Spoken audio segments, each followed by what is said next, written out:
حبايب، في سؤال بيقول لي انه اذا حصلت على البطاقة التعريفية في هولندا، هل بقدر انا اشتغل قبل ما احصل على بطاقة ال5 سنين؟ لا يا حبيبي، انا بقول لك ما بتقدر تشتغل ابدا. ولكن هون في شيء اسمه ولكن كيف بقدر اشتغل قبل ما احصل على بطاقة ال5 سنين؟ هي اقامة ال5 سنين الهولندية، الاقامة الهولندية المؤقتة 5 سنين. كيف فيني اشتغل قبل ما احصل على الاقامة؟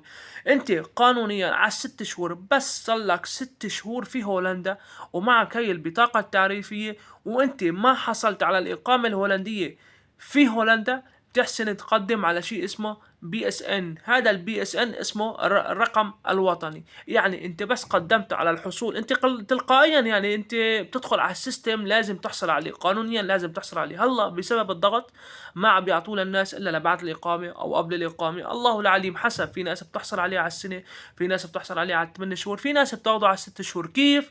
بتروح على مكان محل ما هي بتشتغل، بتاخد لهم، بتجيب ورقة نية عمل انه انا بدي اشتغل بهذا المكان، ببعتها صاحب الشركة للقوى، ببعتها بقول لهم انا بدي هذا الشخص يشتغل عندي، بس ما بحسن اشغله، بده رقم وطني الBSN.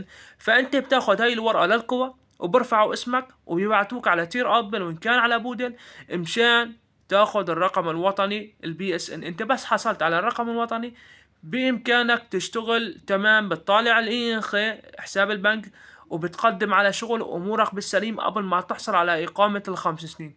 غير هيك ما بتحسن تشتغل أبدا في هولندا، حصرا بده يكون لك 6 شهور. مفهوم يا حبيب؟ الله يسعدكم ويجمعكم بأحباب قلبكم. سلام عليكم.